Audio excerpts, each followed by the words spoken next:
to start with some product questions for you. And think about this in the context of Netflix, and Netflix is trying to help connect you with movies that you love. So my question, you're the algorithm. Do French and Americans have similar movie tastes? So how many believe that everybody in France will like Hollywood blockbuster movies just as much as Americans? And how many believe that the opposite is true? Well, you're all wrong, okay?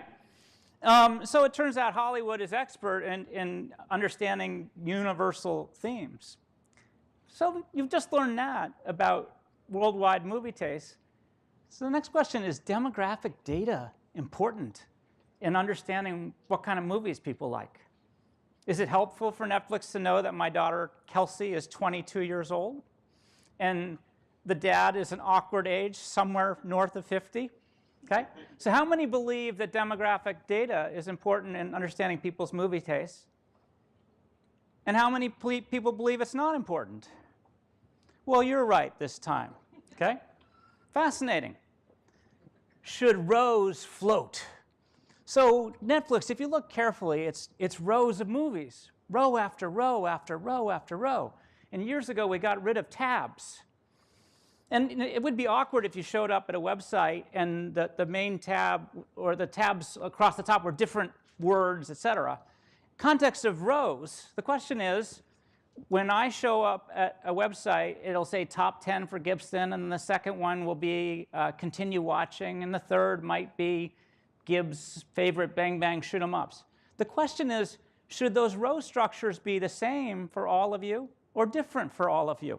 Will it freak people out to have haphazard rows? So how many believe that the row structure should be consistent? And how many people believe it should not? Well, you guys are getting smarter already, okay? It's the latter. Should Netflix kill House of Cards? How long did that decision take? Unbelievable. There was a problem on the weekend, and by Monday, Netflix decided to kill season 6. That's rapid decision making for a big company. Here's another one. Should Netflix send a reminder before your free trial ends? So how many of you are Netflix members? Thank you for paying my kids' college bills. I don't know if you remember, but today you hit a button, it says join free for a month. And the question is, a day before that free month period ends, should Netflix nicely remind you that a day later they're going to hit your credit card because they already have it? How many believe Netflix should send you a nice reminder? And how many people believe you shouldn't? Now this is a cliffhanger, okay? This is going to be our case at the end of the meeting. We'll discuss it, okay? You guys were 50-50, not a surprise. All right, so I'm bringing you into the room at Netflix. So Netflix, this is part of the culture. The company encourages independent decision-making by employees. So how did they make such a fast decision about House of Cards? It was Cindy Holland's decision to make. She's the head of content. Do it or not. Share information openly, broadly, and deliberately. I've just shared insight about the algorithms at Netflix, and I know these because they were shared throughout the company. Netflix employees are extraordinarily candid with each other. They keep only our highly effective people, and they avoid rules. What's interesting or not interesting about working for this company when you read this list? How many are in? How many are a little scared? Yeah, okay. This is what the Netflix culture is about. And so I wrote, about 3 months ago, I wrote something. It was 17 minutes long on Medium, which I've come to understand is really long, okay? And I got applauses and other stuff that I guess is good. But it was really boring. It was how to run a quarterly product strategy meeting. And this talk is kind of about that, but there was no way I was going to have a presentation about running a meeting, okay? But I'm going to share with you how at Netflix we thought about strategy. I am going to talk a little bit about this meeting, But then we're going to drop you into a quarterly product strategy meeting, and we're going to debate that case. Should Netflix remind you before your free trial period ends? So I'm going to share with you two models for the ways I think about strategy. The first is called Glee. And yes, there's an episodic TV series named after this model. And another one I call the DMH model. And then I'm going to reveal to you when I stood up in front of a room about like this with about this number of people at Netflix talking about what we're going to do over the next 10 years or so. I'm going to outline the strategy from then. So strategy. I have found it to be super important. The way I think about it, it's a plan to achieve a long-term goal. And I'm going to stress long-term. Did anybody read Jeff Bezos' writing yesterday? He talked about, think about what you can do not over 1 or 2 years, but over 5 or 6 or 7 or 8 years. And that's when amazing things are going to happen. And one of these models is encouraging you to think longer term. In product, the way I think about strategy is they're simply hypotheses for how to build customer and shareholder value. That's the way I think about them. And then tactics are pretty easy in the work that we do. They are simply projects or experiments to prove or disprove these different high-level strategies, these theories. So strategy, long-term. Tactic is going to be substantially shorter term. Imagine you're trying to create a culture where there's no rules and processes. So I found that strategy was the most effective way of getting everybody on the same page without telling them what to do. The intent is it's like we're going to go dominate the world. I'm going to show you in the model how I thought about that. What I love is it provides disciplined thinking without process, without rules. And then the product manager, how many are product managers in the room? It's a freaking hard job, right? How many are product managers in startups? Your life is even worse, okay? So the job is create 100 ideas about things that might work, prioritize them, and hope the hell you're going from prioritized order from the top to the bottom, okay? That's the job. And strategy is a great way of ordering that list. It's a very nice way of saying no. Like, why is that idea on strategy? And the person's like, never mind, okay? All right, so Glee. How many have watched this? Yeah, thank you for sharing. All right, Glee. The model is, it's the first letter that's important. Get big on the first thing, and then we're going to lead the next thing, and then we're going to get even bigger via expansion. I tend to think of these 3 bullets as sort of 5-year chapters of a company's life. So I'll show you how I applied the model at Netflix. This is 2005. I said, we're going to get big on DVDs. Everybody knows what a DVD is in this room? Okay, good, thank you. And then the next idea was the next chapter of our lives, we were going to lead downloading. Now, the language was purposeful because the phrase streaming wasn't invented yet. If you said streaming to a customer, they thought you were saying streamlining, and that sounded very, very bad. Okay? And then what's the 3rd chapter of Netflix's life? Yeah, you're all jumping. You're all jumping to get big on original content. So I will be honest with you. In 2005, we said chapter 3 was at a moment when we were no longer having to do DVDs by mail and all the complicated hub and spoke systems of mail. When we were streaming only, then we would expand internationally. Okay? And I will tell you, we did a test in 2006, 2007 of exclusive content. And what happened? We failed, right? It was about 2009, 2010, finally 2012 with House of Cards that we understand the 4th chapter of Netflix's life, which is to essentially out HBO before HBO out Netflix's Netflix. And who's winning? I want you all to buy Netflix stock and support my daughter's medical school bills, okay? All right. So the concept here is you're thinking further term. You're thinking about how you could dent the universe in the long term. Yahoo's a negative example here. Sorry if you're a Yahoo person. You know, what was the thing after Yahoo? I don't know. Okay, but you can see how Netflix, you know, through a lot of good luck, we caught the wave of streaming and then eventually caught the wave of original content, which is awesome. OK, so the second model. The job is to delight customers in margin-enhancing, hard-to-copy ways. And margin-enhancing is just a fancy word for saying, let's make money. OK? Anybody on board with that idea? So I'm just going to nicely remind you of how sucky Netflix was. So this is the home page in 1999. Designers in the house? Where's my RISD pal? This is good, right? It's excellent. Oh, your words hurt me. OK, so there were about, gosh, a disc cost $4 to rent. It would magically show up in about 7 days. And you could choose from 4,000 titles. OK? And this is the working it out phase of Netflix. OK? Still a lot going on, right? And this is Kelsey. This is my daughter. Because I am not that into Grey's Anatomy or Gossip Girl, no matter what you may think about me. So what are all the things that delight you about Netflix? What do you think is cool about it? Recommendations. I can listen to it in any country I go to. Any country.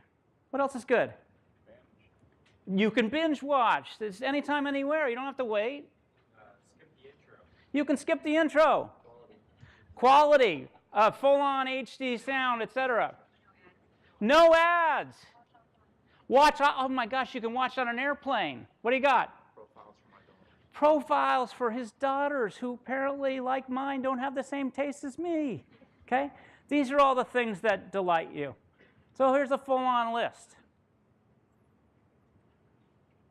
Wouldn't it be cool if you said, hey, walk in your bedroom and it knows it's me when I say, play something that's good for me?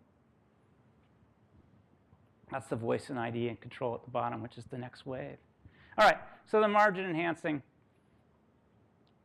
Anybody a member of Netflix circa 2002? Do you remember how much you paid? It was $22 a month.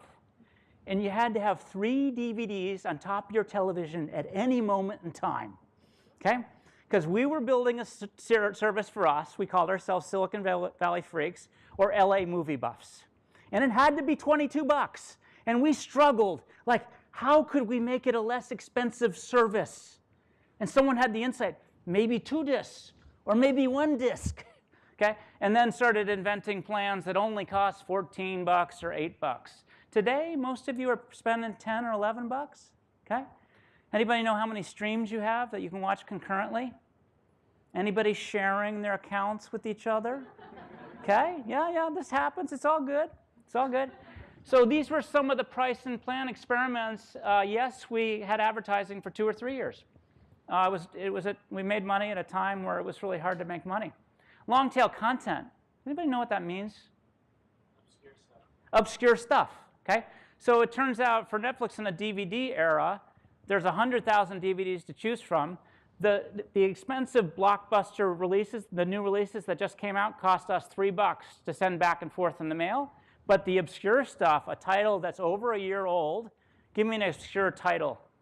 I guess the Cabinet of Dr. Caligari. Okay, has anyone watched the Cabinet of Dr. Carguy? Yeah. Oh my God, it's not as obscure as we thought. That one only cost $1. So this is an example where personalization helped to create a substantial cost savings, a way for Netflix to make money. Okay. Now, I need you to marvel, because it took me a long time to prepare this hard-to-copy slide. You get it? You with me? OK, good. So what are the things that are hard to copy about the work that we do in building technology-based products? What are all the reasons that you're not going to take $50 million to start a company that competes with Netflix today? Data. A lot of data. What kind of data? Oh my God, Netflix knows the tastes of 100 million people worldwide, and the people in France have similar movie tastes as people in the United States. You're freaking me out. What else is hard to copy? The ability to personalize my screen. Highly personalized. I'm going to call that unique technology. Okay? So what are all the algorithms that do that? What else is hard to copy? What? Brand. You see red, like, am I going to give my credit card to this company called Netflix? Sure. Okay? It wasn't true in the old days. Okay? What else is hard to copy? Licensing deals. Licensing. So Netflix was able to spend $300 million to do The Crown, a new episodic series, where Hulu can only afford to spend $80 million. Netflix has got $110 million. Hulu's maybe got $20 million. Now, what do I call that? I call it cash flow. What's the business term for this hard-to-copy element? Dan, can you help me? I heard it over here. Oh, you get switching costs. That's very good of you.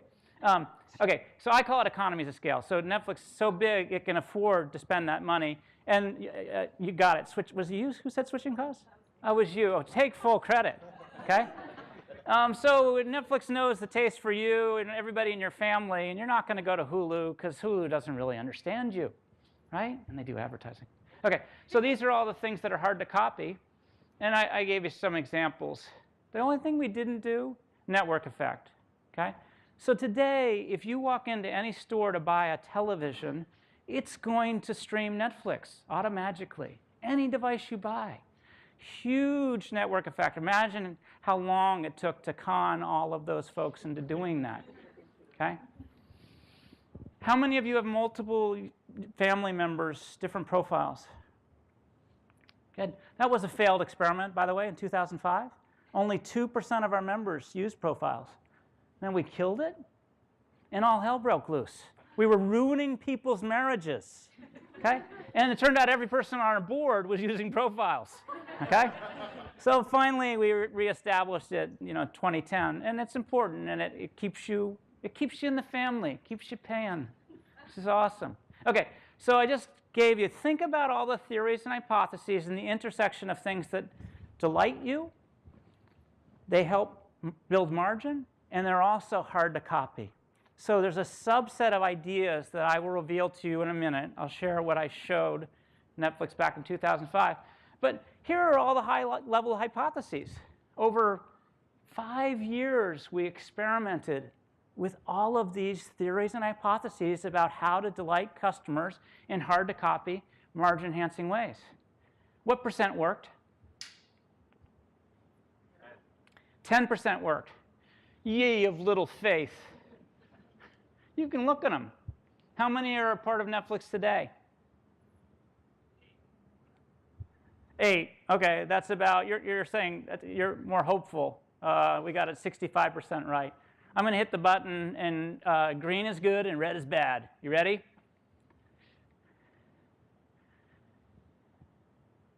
Look at the ones that are both red and green. So I already revealed that we tested exclusive content in 2007, failed. We didn't have the economy of scale yet to afford $300 million on an episodic TV series, but it obviously worked back in the day when House of Cards was a good thing. Okay? We opened up our APIs to let 1,000 flowers bloom. We thought developers would help us create unique movie finding tactics. No flowers bloomed. But all of that work was the stuff that enabled all of our partners to create Netflix-ready devices, to build this substantial device ecosystem. Does anybody remember Friends with Netflix? Yes, you're smiling. Why are you smiling? It was great. It was great. But only 8% of our members used it. Why is that? I love you for being a New York City product freak, okay? I was one too. Why didn't the rest of you use Friends? You don't want to share. You don't want to share? And what's wrong with your friends? Your friends have sucky movie tastes, okay? So we killed Friends, and nobody cared. Oh, well. So think about the positive results and the negative.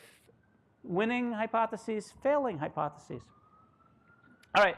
So the product strategy for me, it's a combination of the GLEE model, of using this DMH model, and then one level detail. I'm going to show the projects against each of the strategies, and I'm going to show the metrics that helped us to measure whether we were making progress against these various strategies or hypotheses.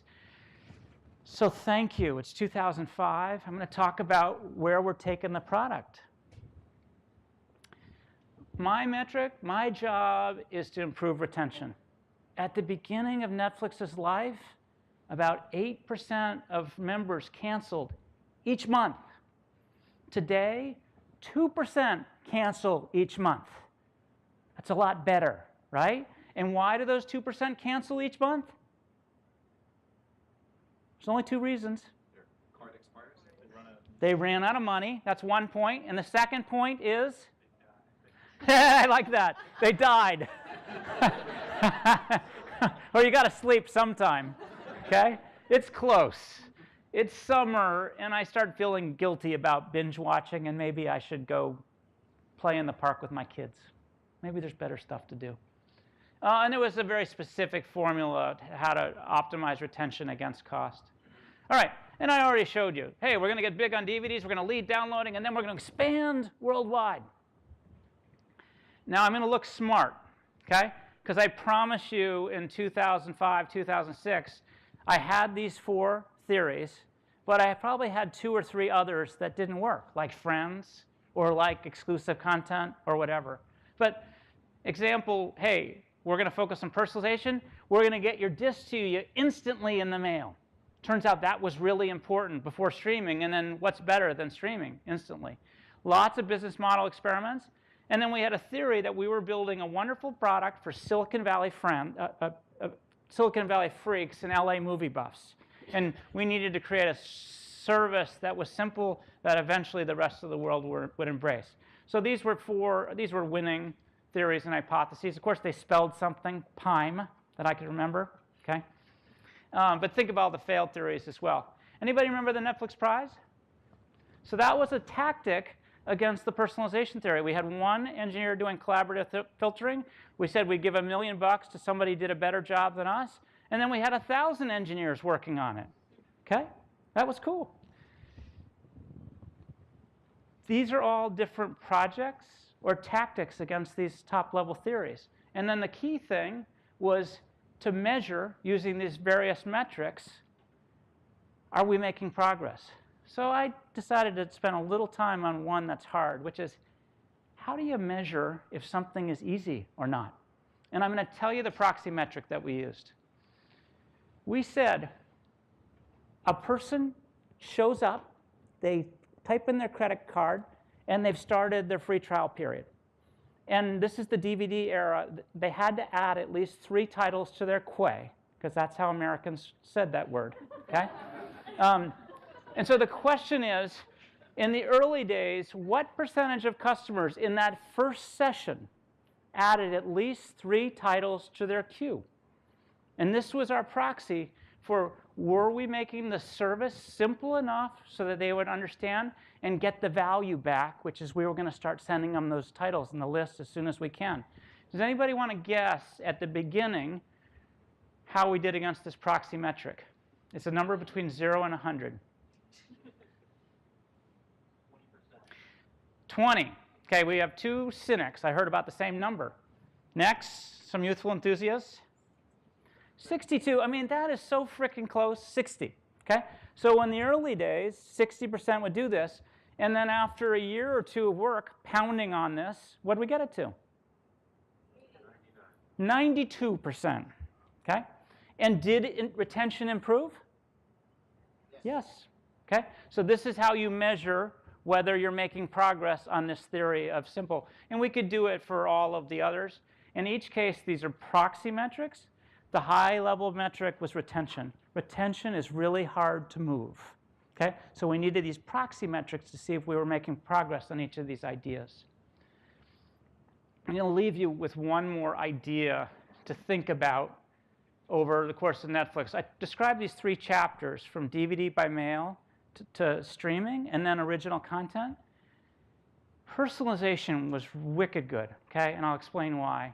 In the era of DVD, you had 100,000 DVDs to choose from, and via personalization, we could help find those needles in a haystack that were also cheaper for you. When we launched streaming in 2007 in January, we launched with 400 sucky titles.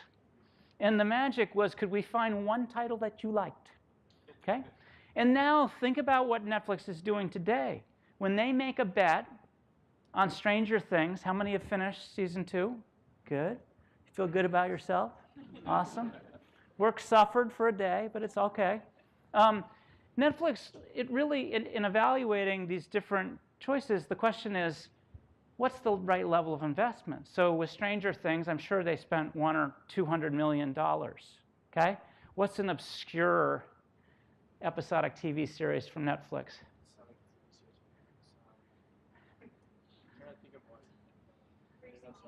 Freaks and Geeks. So for that, Netflix probably invested $5 million for all 500,000 Freaks and Geeks that are part of the Netflix. Hey, no laughing at the Freaks and Geeks.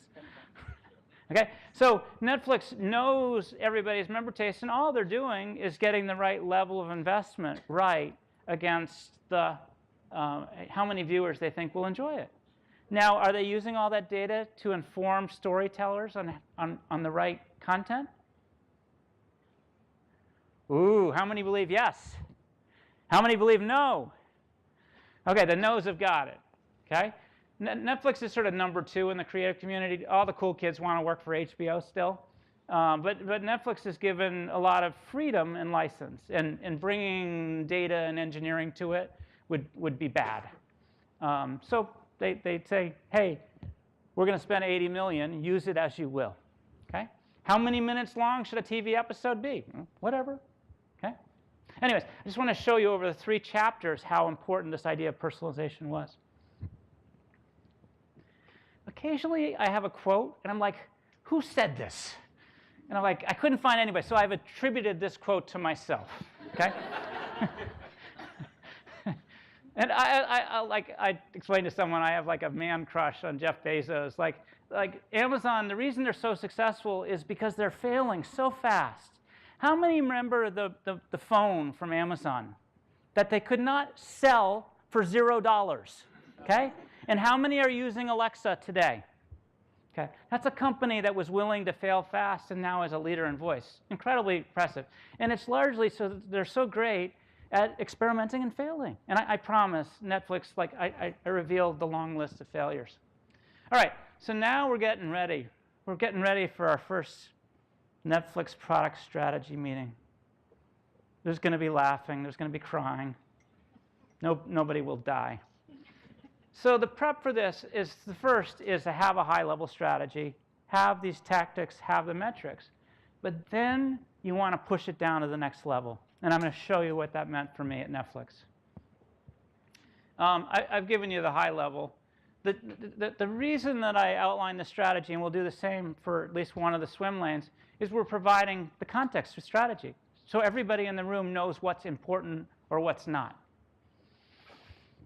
In the meeting, we're going to share, but we're also going to debate. And anything I learn in my swim lane, I'm going to make sure you in your swim lane learn quickly and easily. So remember those questions I gave you at the beginning? French versus American taste? I promise Netflix employees will get every one of those right, because there's been a lot of sharing of results and learnings across the company. And then I'm going to share some future hypotheses about what would make, in today's case, we're going to do non-member experience. The idea is that we build the business maturity of everyone in the room. And business maturity has nothing to do with age. It means, do you make good decisions about business, about the product, and about people? And it's an important concept of Netflix. And then in each case, in Netflix, I had about 10 swim lanes. I had a product manager for personalization, and one for non-member site, and one for friends, poor guy, one for streaming, one for DVDs, et cetera. The key question is, what's the right level of investment in each of those swim lanes?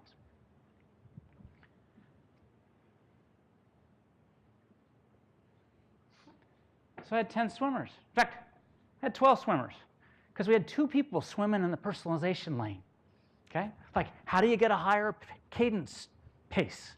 Well, we'll have 2 different product managers that can double the list of experiments in any quarter. Well, that's cool. Okay? So before a strategy meeting, each product manager would outline their strategy in their swim lane, their tactics, and their metrics. And I'm going to share one of them for you in the non-member area, which is why I've bolded non-member. So in each of these swimmers, do just what I did at the highest level, which is, hey, here's how I think I'm going to move my metrics with the strategies. Here's the list of projects or tactics, and here are the metrics that I use to measure success or failure along the way. This is the Netflix non-member site. Its job is to get you to click the red button. Okay? Remember what it looked like in 1999? This is better. Okay? Click the button, credit card, 1 month free trial. So now imagine I'm the product manager in this area.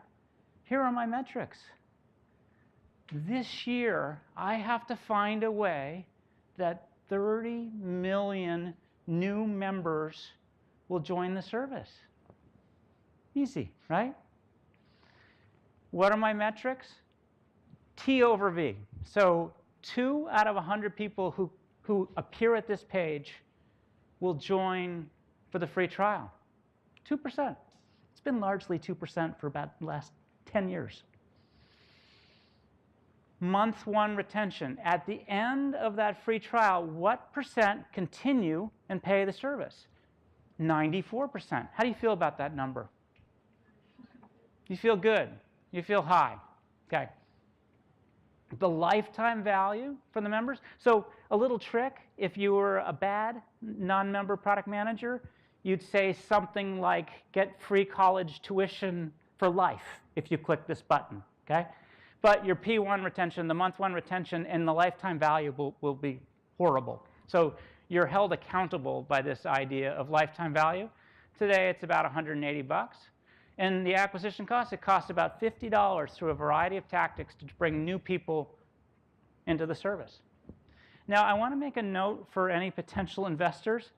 These numbers are not correct. These are my best estimates, so I'm not giving any insider knowledge. But you should always buy more Netflix stock, okay? But I'm doing what the non-member product manager would do at the quarterly product strategy. I've done the high-level context. Now he's bringing you into his or her world. Any numbers here surprise you?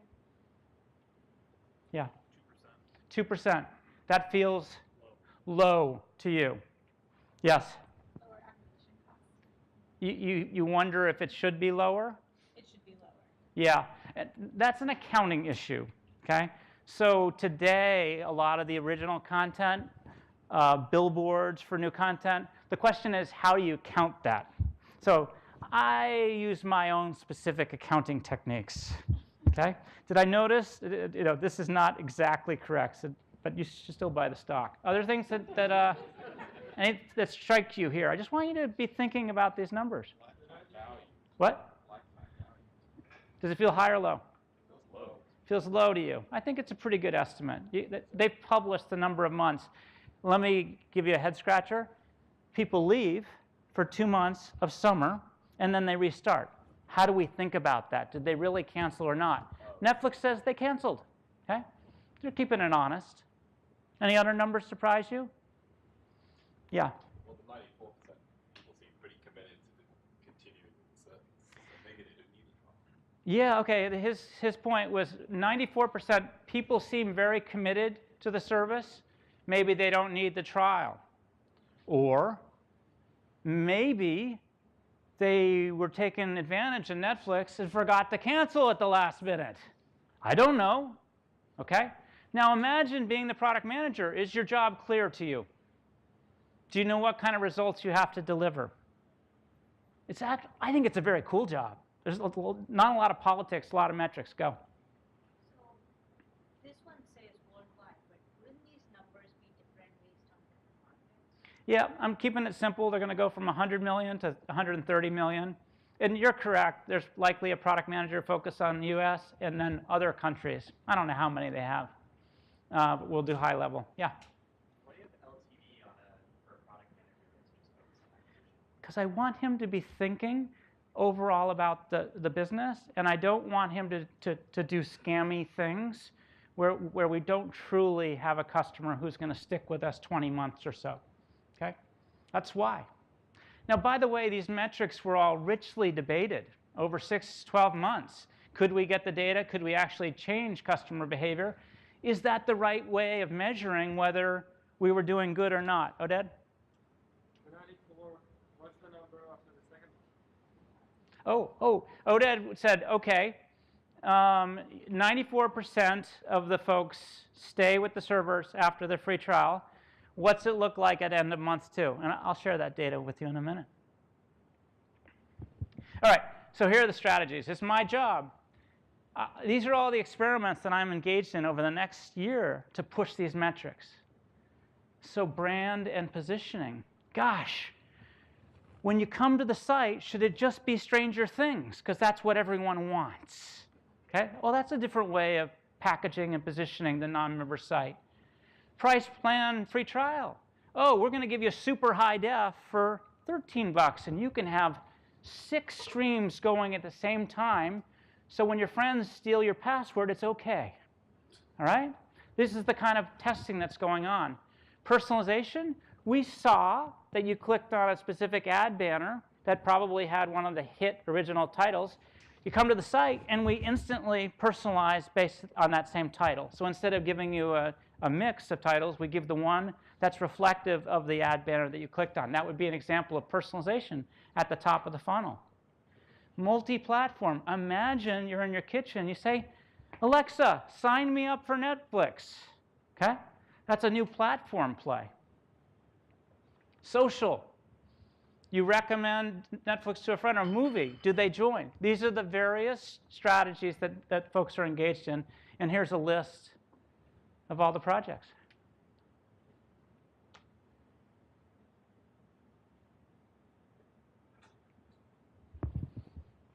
So before the quarterly product strategy meeting, all of the product managers have outlined their job, their high-level strategy, the tactics, the metrics. You read all the stuff, and then the beauty of Google is you can comment.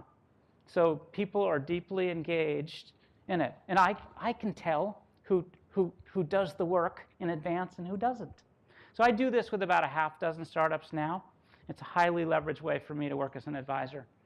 We've done all the homework up front. We've described the stuff that worked, the stuff that didn't work, and then these hypotheses of the future.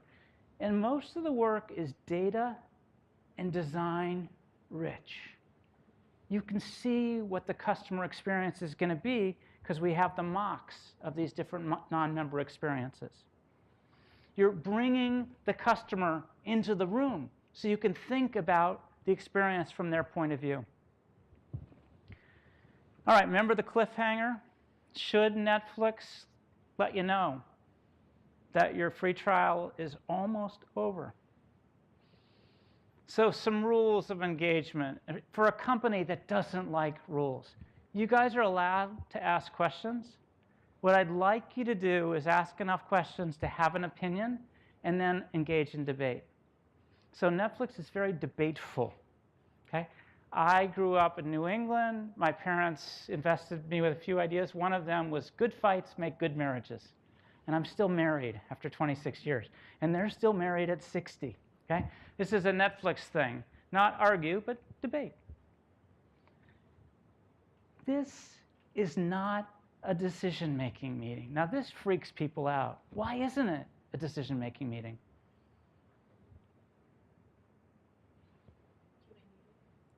Too many people. What else? It slows things down. So imagine if that person had to wait till the next quarterly product strategy meeting to decide on Kevin Spacey or not. Okay?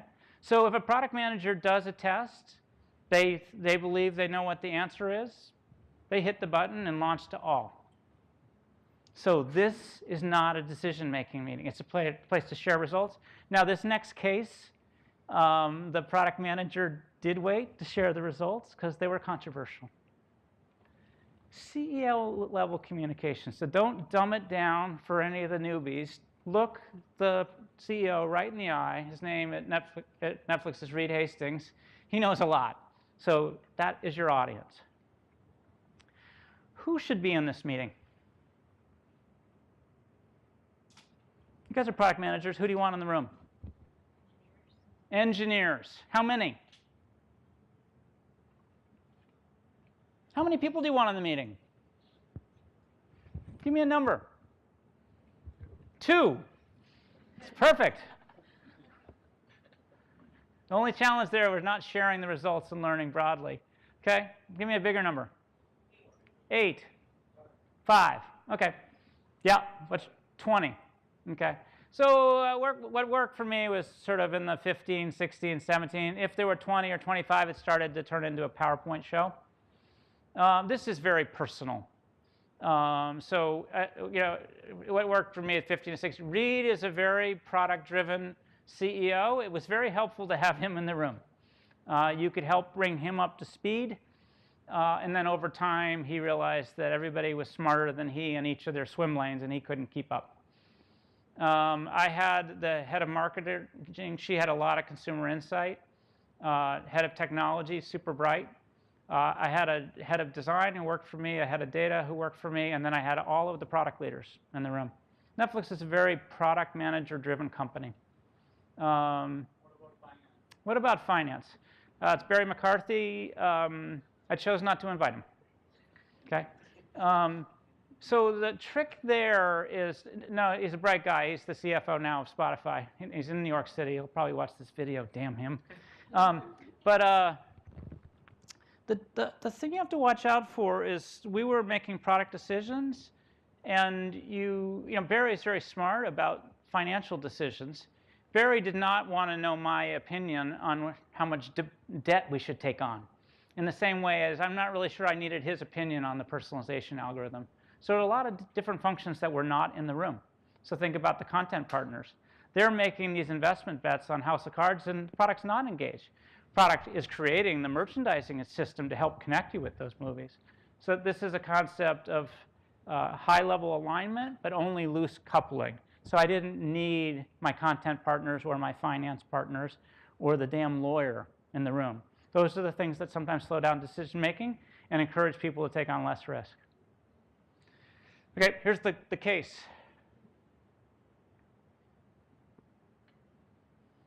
You get an email. It's a day or two. Imagine the email reminds you of how awesome Netflix is, and we just want to let you know that if you don't cancel now, we're going to hit your credit card for 10 or 11 bucks for the next thing. If you show up at the site, it'll tell you, hey, your free trial is about to end. Shoot, we could notify you via text if that's helpful to you. And the hypothesis here is this will decrease month 1 retention. There's going to be a set of people that, if they didn't get the reminder, would have continued with the service. That makes sense. It's going to decrease the lifetime value. We're going to lose a few people right at the beginning. But, and here's the cool thing, those people who were pissed off a day after we hit their credit card aren't going to call. So we might save like 10 bucks a call. That's cool. And maybe in the long term, there will be some goodness from this. So how many of you believe we should nicely remind you? And how many people don't? What's wrong with you? Why don't you want to remind them? I don't know what's the financial impact. Oh, he wants to know about the financial impact. Gosh. He told you at the start that we're going to charge you at the end of the month. We were super clear, right? We told you exactly how this works. You could have put it on your calendar, correct?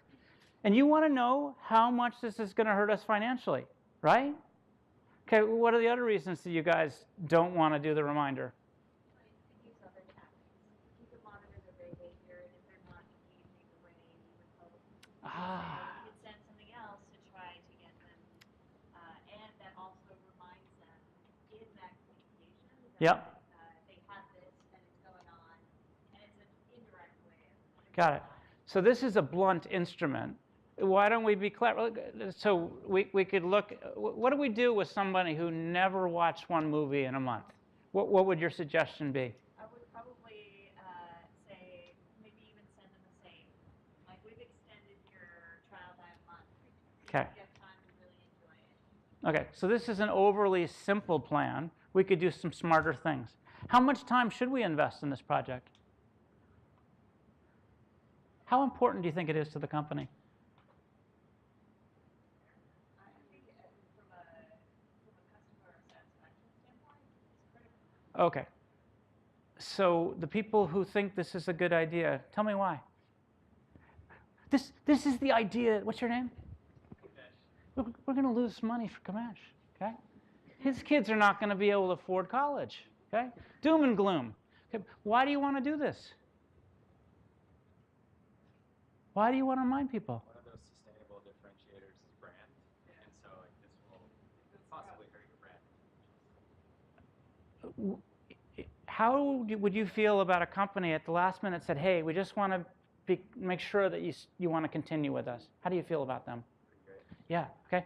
Does anyone remember the process it took to cancel AOL service?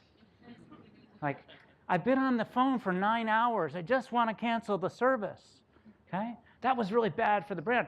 Like, can you imagine people saying, wow, I'm really impressed with Netflix. At the last minute, they nicely reminded me. They already had my credit card. They were super clear, but they gave me this extra reminder. Wow, I feel good about that. And what happens in the long term because of that goodness? You tell a friend or you try it again. Okay, he said you tell a friend, and that's another free set of eyeballs coming in the service, and then you might come back later, okay? So why don't you want to continue with the service right now? Like me, Yes, you. perhaps I use Amazon Prime more. The bastard's using Amazon Prime.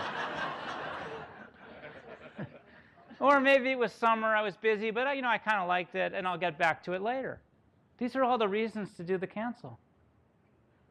Okay, what data do you want? Any data that will help us make this decision. Good? Okay. What's the churn in month 2?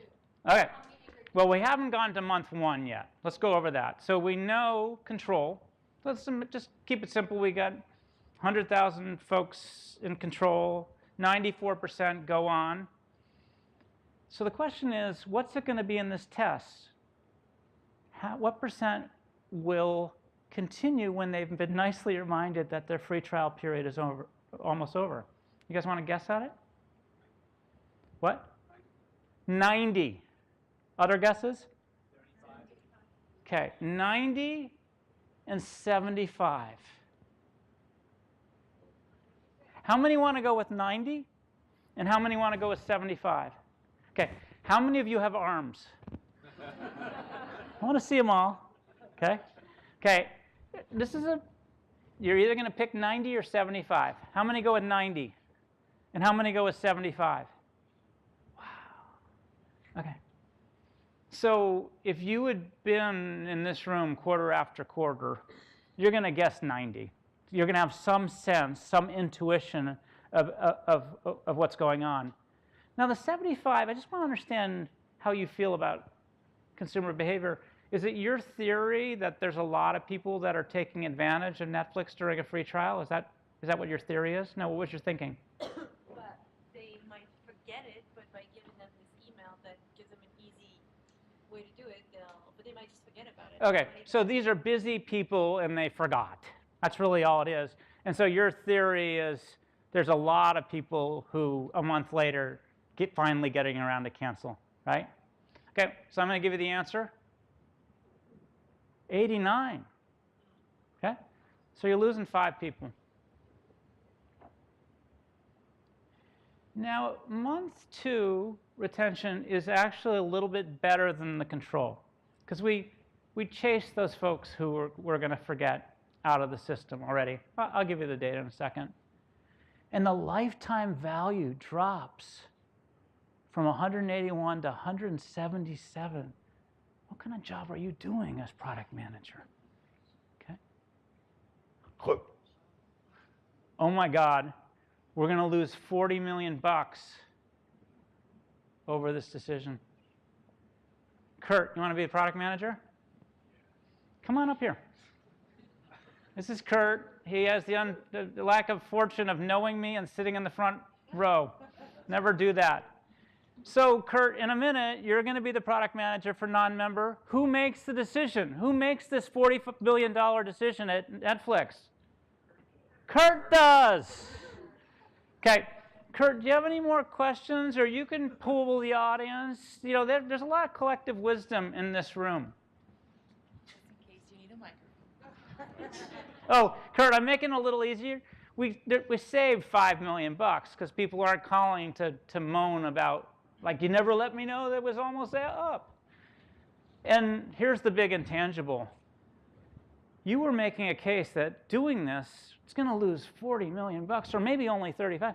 But wow, Netflix is impressive. They're not sliming in any way. They're perfectly transparent. They made a real effort to make sure I understood it was almost at the end of the free trial.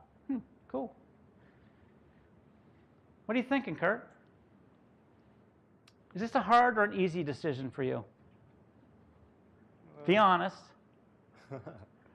If I'm thinking short term, it's an easy decision. Okay, what would it be, short term? You kill the email. Okay, so he's thinking in the short term, I can deliver around 35, 40 million of goodness by not doing this. And in the long term, what are you thinking? I say you send the email. Okay, so which way are you going to go on this? I'm just testing you out a little bit. Are you a short-term dude or a long-term dude? Send the email. Long-term, yeah. And why? Why do you want to do that? Because I think there's a lot of, one, these aren't users that you'll necessarily lose forever. You don't know if they're going to come back in the future. And two, or alongside that, the benefits of building that trust early on with them might incentivize them to come back in the long run if they want to. You are a good and trusting human. I appreciate it very much. Let's show you the results. Okay.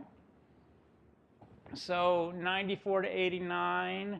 It's a flip in month 2, and it sort of works its way out over time. But the key thing is we're going to, if we do the right thing, as Kurt suggests, we're going to lose $40 million. Okay. Let's do a little collective wisdom. Okay. How many are with Kurt? We're going to send the email. And how many are not going to send the email? Change your thinking in any way? No. Okay. Good. Okay. So, Kurt, I'll tell you what happened. They launched the email. So this product manager, the reason this was important was he was deeply curious to know what you all thought because it was hard for him. Now, I will tell you, his insight was, when I go talk to the CFO and talk about the potential loss of $40 million in a company that's $8 billion in revenue, how much is the CFO really going to care? No, I think the Barry McCarthy would have said, mice nuts, okay? So that's an important piece of data that I think you would have wanted to know. All right, so the thinking was there was positive word of mouth and a brand effect. There's a lot of belief, like you guys, that they're canceling now, but they're probably going to come back later. Like, what are they going to do, stick with Amazon Prime? Okay? And was this really a loss or just a revenue shift? They're going to come back. And then as you articulated, they're going to tell a friend. Like, I'm really impressed with Netflix. You should join too. So they went on all of the long-term thinking here. So this is a case that, thank you, Kurt, for playing. Big applause. Okay, so I brought you into the meeting for 10 minutes. And then you can imagine Netflix is a movie company, so the idea is a good meeting's like a movie. There's a well-defined script, so a very detailed agenda of how you're going to spend the day together. And there's drama, okay? You're sharing success, failure. There's the diving catches. There's not a requirement to let every person in the building know what's going on, and occasionally you screw up, and somebody does that last-minute diving catch, and that's okay.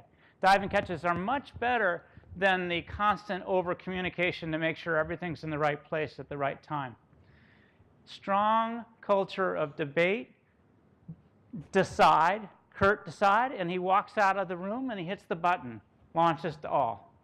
Okay? That's debate, divide, and do. Good fights make good marriages, but everybody understands it's very data-driven, and they would be fighting one moment and best friends the next, because all they're thinking about is what's right, best for the company.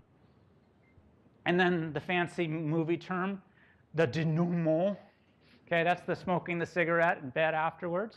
Okay, we would all get together for a beer, and then the idea was to make each of these meetings better. So I'm a little freakish about this. There's an NPS survey after every meeting to figure out what was good and what could be better, to make sure every quarter it was a better meeting. It really was a fun meeting to go to. Everybody wanted to go to this meeting because they believed that this is where the decisions were being made. This little secret place. I'm like, it's not a freaking decision-making meeting. Okay? Very hard to explain. So this meeting became a culture mechanism at Netflix. This is a way of getting highly aligned and loosely coupled, of getting everybody comfortable with candor. Like, what are you smoking? You want to send that email and lose 40 million bucks? Like, long-term goodness, that's a soft brandy issue. Okay? Very customer, business, and data focused. And then fast-paced learning. That test took you a month of data, and then you just decided. Awesomeness. Okay? All right, so this is what I'm hoping you will do. You will read the 17-minute article on Medium, okay?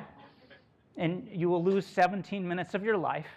But I'm hoping you'll start thinking about what would it be if the overall company had a clear overall product strategy, these tactics, these metrics, and then all of my swimmers in their various lanes did the same.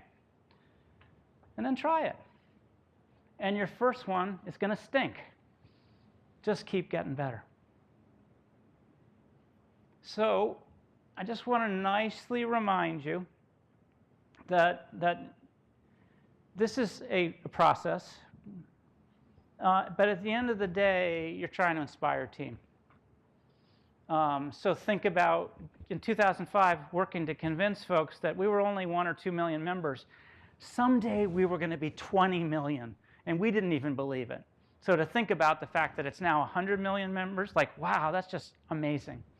So that was really what was happening, helping everybody to learn faster, to make better decisions, to improve the cadence of failure, and then eventually figure out how to, dent the universe in its own special way.